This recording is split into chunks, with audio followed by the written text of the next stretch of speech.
Hello mga kasuki, good morning, good morning, good morning. Nandito na naman po tayo sa isang episode. Yes, ito po ang ating kamote Q, Yamitis kamote chips. Yes, ayan po tayo mga kasuki. Makikita niyo po, napaka brown gold ang kulay po ng kamote Q po natin. Yes, ang sarap, ang po ang lutong at saka napakalambot ng loob po. Lutong-luto po, ang sarap. Di po kayo mapapaya ipamigay sa mga kapitbahay niyo po. Yan po ang kamote chips po natin. Ano po siya, para po siyang french fries.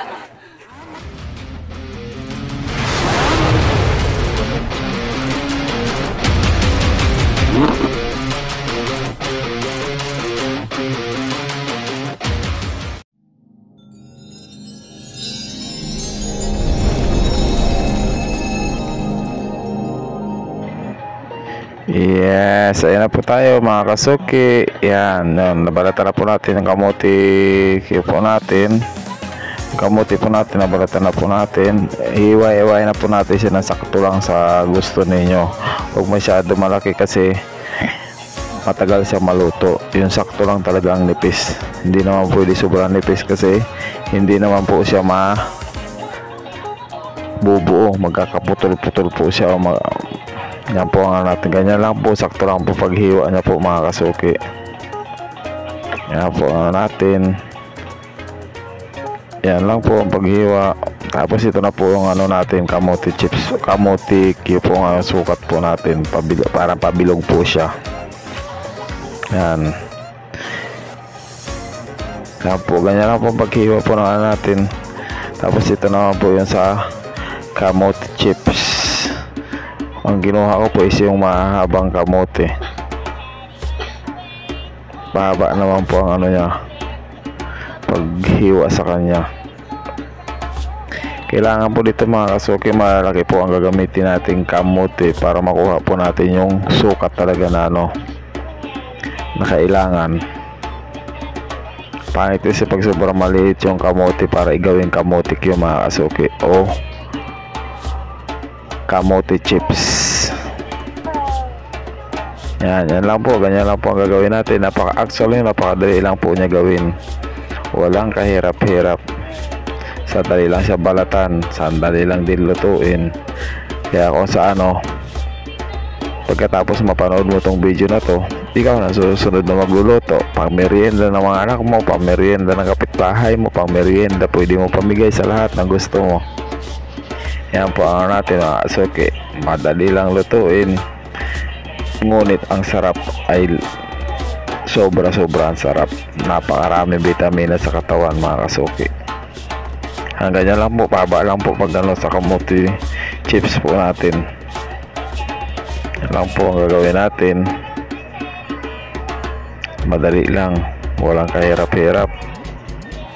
Kaysa bumili ka, ilang piraso lang ang bibilihin mo, tatlo o dalawang hiwa, 25 na kaagad.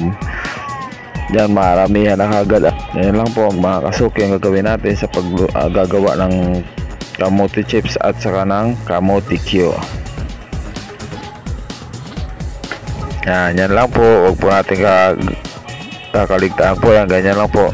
Tapos ang gawin nyo po ng kasuki pagkatapos siya balatan is nyo lang muna siya, ilagay sa isang lalagyan para tuyo yung kamote Q po natin. Huwag po siya babasain mga kasuki. Dapat bago siya hiwain is po siya, nahugasan na. Yan, ito na po yung po natin mga kasuki, yung kamote chips. Yan na po, nagsisimula na po tayo magluto po mga kasuki. Ang gagawin nyo po sa mantika, kailangan mainit po mantika natin bago nyo po siya ilagay mga kasuki, para hindi po siya magdikit-dikit. Kung mapapansin nyo po, patong-patong lang lahat ng paggawa. Yes, ayan na po siya mga kasuki, ang bilis, sandali lang po, may merienda na kagad yan o marami. Yan, ito naman po sa kamote Q po natin, lalagyan nyo lang po siya ng asukal sa taas. Yan po siya, golden brown po talaga pagkaka Madali lang po. Salamat mga kasuki. Salamat. Ito lang po yung gawa po natin. Yes, ang sarap po. Yes, ang sarap. Masarap po mga kasuki. Salamat po sa support ninyo mga kasuki. Subscribe po kayo, pa-like, pa-share at saka pa-comment po ako kung ano po ang gusto nyo lutuin ko sa usunod. Salamat po sa panonood. Yan, like, share, comment, and subscribe po kayo mga kasuki. Salamat po sa Sorbito Frutilicious Food Hub. Meron po tayo sa Instagram, Facebook, YouTube, X at saka TikTok. Marami pong salamat mga kasuki.